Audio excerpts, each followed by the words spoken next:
Pria ini bernama Henry Chen. Ia baru saja kembali ke negara asalnya, Hong Kong, setelah menyelesaikan tugas militer selama bertahun-tahun di Amerika Serikat. Mulai saat ini Henry berhenti menjadi seorang tentara dan memutuskan untuk memulai karir sebagai guru SMA di tempat ia dulu pernah bersekolah, yaitu di SMA bernama Tak Chi Secondary School. Namun keputusannya terhalang karena Henry tidak memiliki ijazah yang dapat memberinya wewenang menjalankan tugas sebagai seorang pengajar.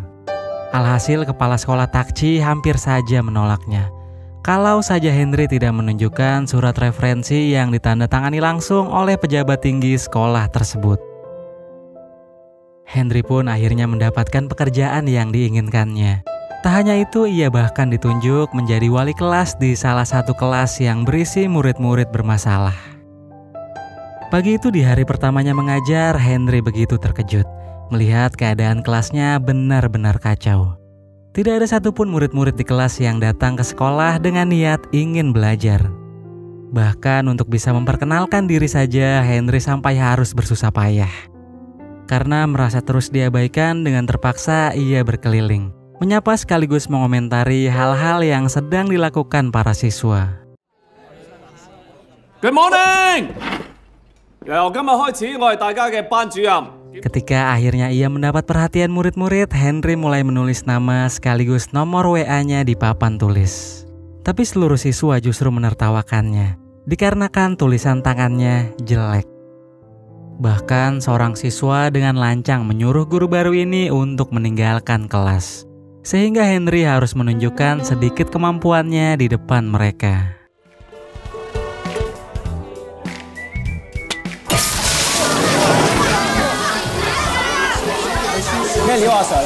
Welcome to my class.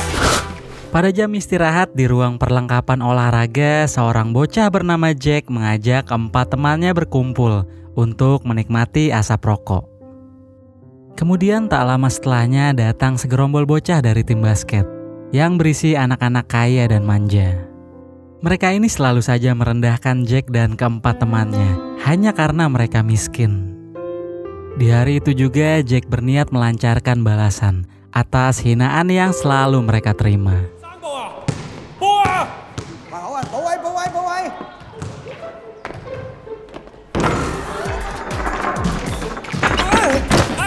Namun tanpa si Jack sadar, perbuatan usilnya tadi dilihat oleh seorang guru bahasa Inggris bernama Miss Liang. Miss lalu memberinya hukuman untuk menyalin suatu kalimat sebanyak 20 lembar kertas. Keempat temannya yang lain juga ikut mendapat hukuman yang sama. Tapi bukannya nurut, kelima bocah ini malah mengerjai balik Miss Liang.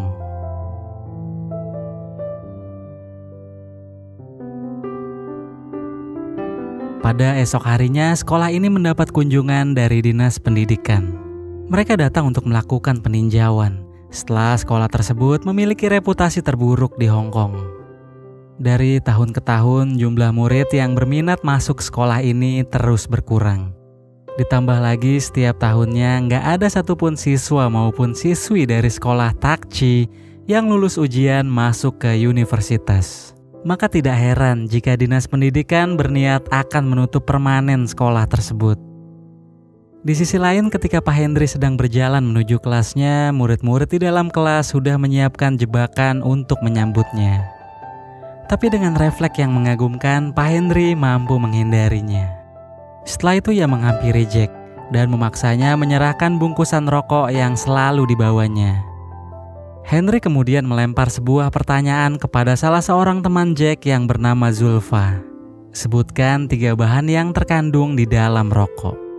Zulfa menjawabnya dengan benar dan Henry langsung memperbolehkannya pulang. Seketika satu kelas menjadi heboh. Mereka semua menuntut minta ikut dipulangkan. Pak Henry lalu meminta perhatian mereka dan ia meletakkan satu persatu batang rokok di atas meja belajar murid. Tujuannya Pak Henry ingin menjelaskan tentang bahaya rokok bagi kesehatan. Namun sepertinya jika ia langsung menjelaskan kepada murid-murid ini, secara mereka tidak akan menganggapnya serius. Jadi Pak Henry coba mengarahkan pembicaraannya kepada murid-murid perokok aja, tentang bagaimana tar akan terbentuk di paru-paru. Dengan gaya penjelasan yang asik dan santai, murid-murid ini jadi tertarik memperhatikannya dengan serius. Setelah selesai, Pak Henry meminta mereka mengembalikan batang-batang rokok yang ia letakkan tadi. Saat jam istirahat di kantin sekolah, giliran anak-anak basket yang membalas perbuatan Jack dan kelompoknya. Jalan kekerasan pun tak bisa dihindarkan. Namun disayangkan keributan itu berujung dengan dikeluarkannya Jack beserta keempat temannya dari sekolah. Tentu Jack merasa keputusan kepala sekolah ini tidak adil. Kenapa hanya mereka berlima saja yang dikeluarkan? Sedangkan anak-anak dari tim basket yang selalu menghina keadaan ekonomi mereka tidak mendapat hukuman sama sekali. Setelah Henry berhasil meyakinkan kepala sekolah, kelima bocah ini pun mendapatkan kesempatan terakhir untuk merubah sikap. Namun Jack yang sudah terlanjur kecewa memilih untuk tidak mengambil kesempatan itu.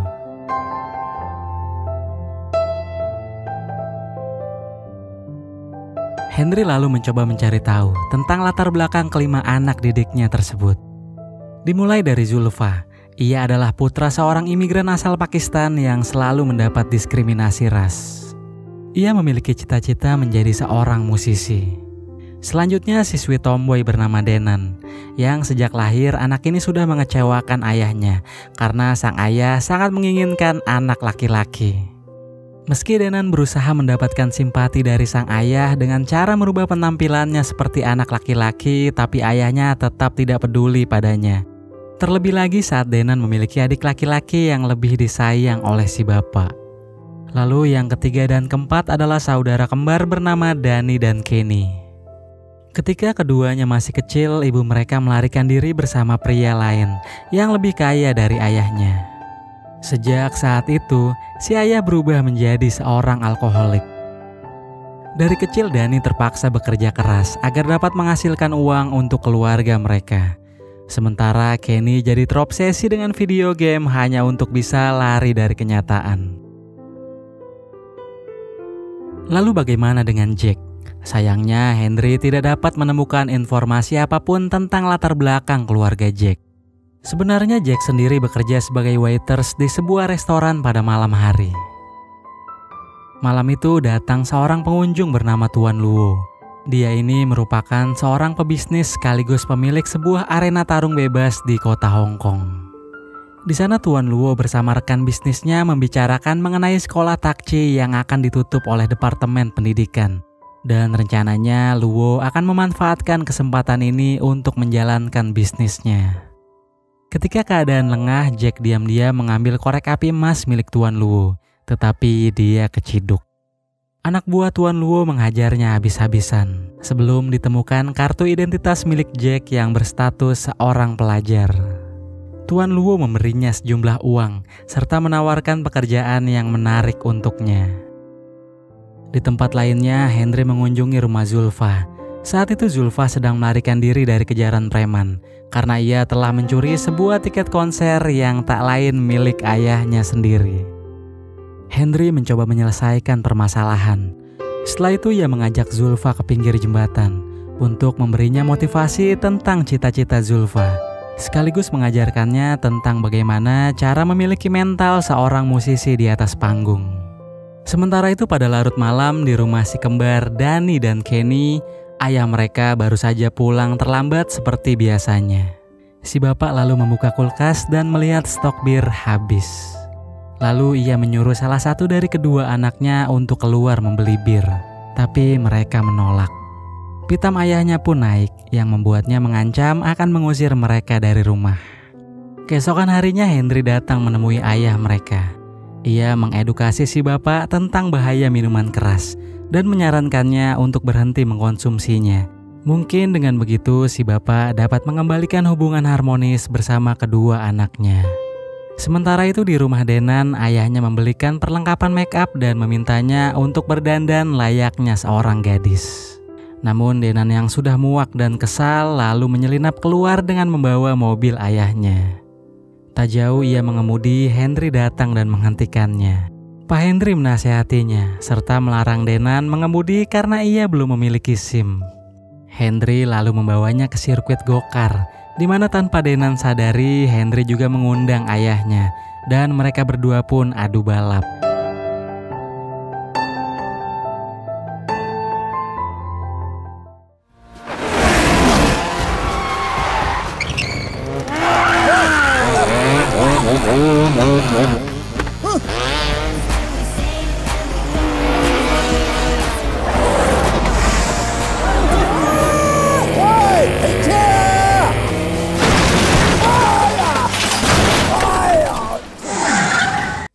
akhirnya mobil balap Denan mengalami kecelakaan.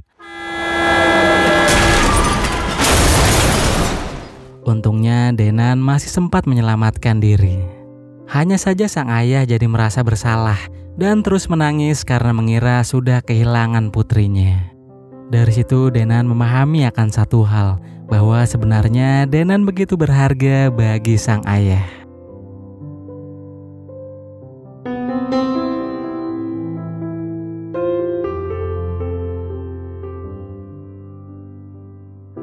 Keesokan harinya Henry membawa seluruh siswa didiknya termasuk Dani dan Kenny dalam program studi di pusat rehabilitasi. Di sana mereka sudah ditunggu oleh seorang mantan pecandu alkohol berat yang sedang menjalani proses rehab. Ternyata orang yang menunggu mereka adalah ayah Dani dan Kenny.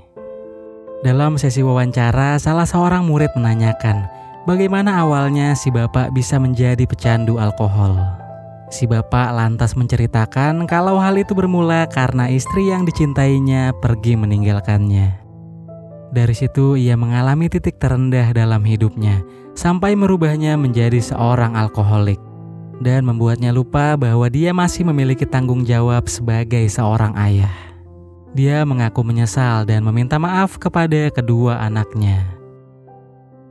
Pada tempat lain, Jack akhirnya menerima tawaran kerja dari Tuan Lau. Tugas pertamanya, Jack disuruh memasukkan obat bius ke dalam minuman salah seorang petarung. Tentu petarung itu bukan berasal dari arena latihan Tuan Lau.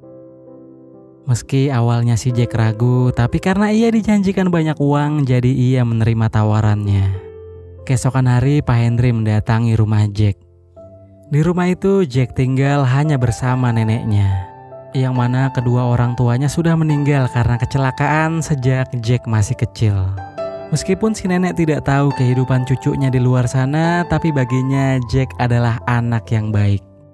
Kemarin Jack bilang pada neneknya kalau saat ini dirinya ikut kerja sampingan dengan seseorang di tempat latihan tinju. Mendengar itu, firasat Henry jadi nggak enak. Ditambah lagi ia juga menemukan obat bius di dekat poster pertandingan MMA. Malamnya Jack melakukan tugasnya. Sayangnya aksinya ketahuan oleh seorang penjaga. Jack dibuat babak belur dan dikunci di dalam loker. Beberapa saat kemudian Henry datang mencarinya. Ia bertanya kepada para petarung apakah mereka melihat keberadaan bocah SMA di tempat tersebut. Namun dengan tatapan yang tidak bersahabat, orang-orang itu meminta Henry untuk pulang. Sebelum meninggalkan tempat itu, Jack dari dalam loker berontak minta tolong dan membuat Henry langsung melancarkan serangan.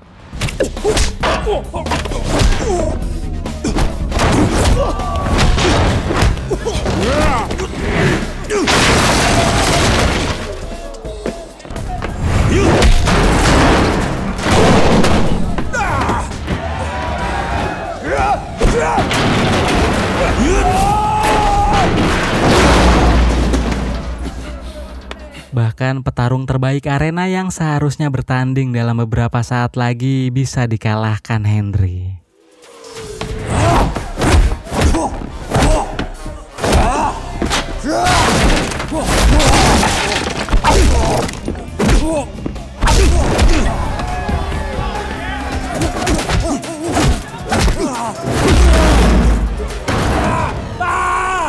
Call an ambulance!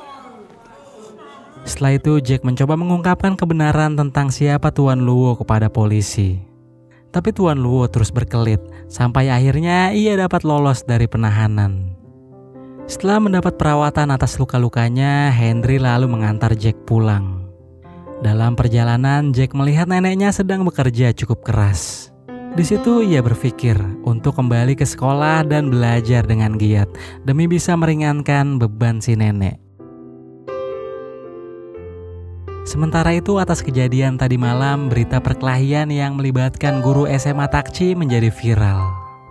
Kini murid-murid SMA Takchi menaruh rasa hormat yang tinggi kepada Pak Henry serta mengidolakannya. Dalam sebuah kilas balik menunjukkan kisah Henry saat masih berstatus pelajar di sekolah Takchi. Dulu ia lebih nakal dari mereka dan bahkan merupakan seorang murid yang paling sulit diatur. Saking nakalnya nih bocah, Sampai-sampai ia dipindahkan sekolah ke Amerika. Beberapa tahun kemudian Henry memilih masuk tentara perang. Awalnya dia mengira perang bisa membawa perdamaian. Ternyata ia salah. Ia lalu mencoba menemukan sendiri tentang makna perdamaian dengan melakukan perjalanan keliling dunia. Suatu ketika ia mengamati burung elang dan mengingat cara hidup seekor elang. Bahwa sejauh-jauhnya elang terbang, ia akan kembali lagi ke tempat asalnya untuk mengembangbiakan generasi baru. Akhirnya Henry memutuskan kembali pulang ke Hong Kong. Ia menemui mantan kepala sekolahnya dulu, dan bapak inilah yang memberinya referensi untuk mengajar di sekolah Takchi. Sejak Pak Henry menjadi guru idola di sekolah, murid-murid jadi giat belajar. Kini semuanya menyambut antusias ujian masuk perguruan tinggi yang sebentar lagi akan tiba. Tapi tidak demikian halnya dengan Kenny. Dia merasa kesulitan untuk fokus belajar akibat selalu bermain game. Maka dari itu tak heran jika ia mendapat nilai pra-ujian paling buruk dari semua murid. Pak Henry melakukan langkah pendekatan untuk membantunya belajar. Akan tetapi Kenny sudah terlanjur depresi. Ia merasa dirinya paling bodoh. Sampai-sampai bocah ini nekat melakukan percobaan bunuh diri. Beruntung nyawanya masih terselamatkan. Namun media yang meliput kejadian ini melebih-lebihkan beritanya. Akhirnya banyak dari orang tua murid melakukan protes ke sekolah Takchi. Mereka menginginkan anak-anaknya pindah ke sekolah lain. Sebagai wali kelas Kenny, Henry menjadi orang yang paling disalahkan oleh dinas pendidikan. Kelayakannya sebagai seorang guru serta cara mengajarnya yang tidak sesuai kurikulum tengah dipermasalahkan. Akhirnya dinas pendidikan memutuskan untuk mencabut izin mengajarnya, atau dengan kata lain Henry dipecat.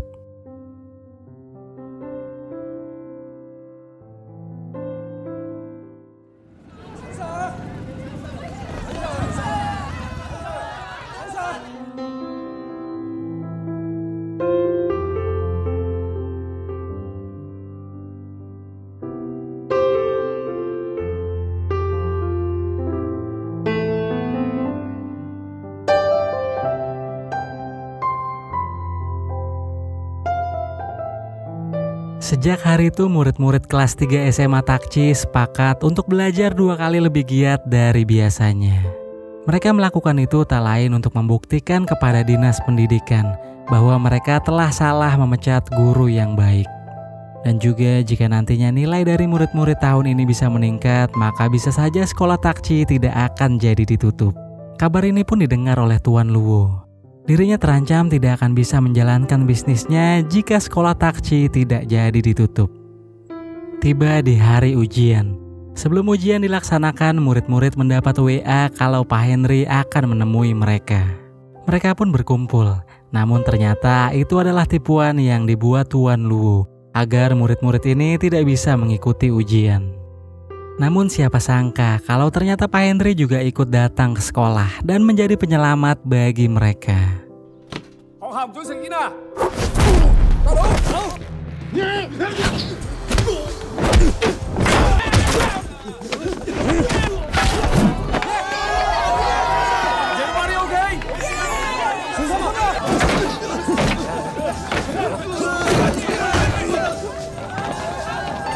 Saat duel 1 lawan 1 dengan Luo, di sini pun terungkap kalau sebenarnya Tuan Luo adalah teman sekelas Henry yang dulu tangannya pernah ia patahkan ketika keduanya terlibat perkelahian.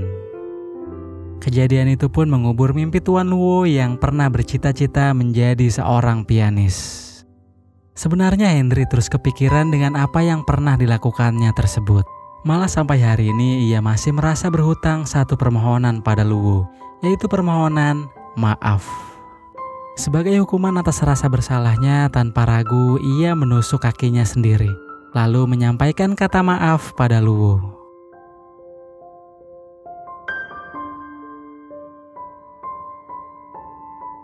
Di tempat lainnya, semua murid SMA Takchi akhirnya bisa ikut ujian tepat waktu.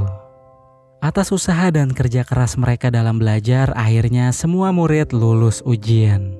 Pencapaian ini membuat dinas pendidikan tidak jadi menutup sekolah Takchi. Mereka juga meminta Henry untuk kembali mengajar. Di lain sisi, kondisi Kenny sedikit membaik. Dia berjanji pada ayah dan saudara kembarnya untuk lebih giat belajar demi mengikuti ujian tahun depan.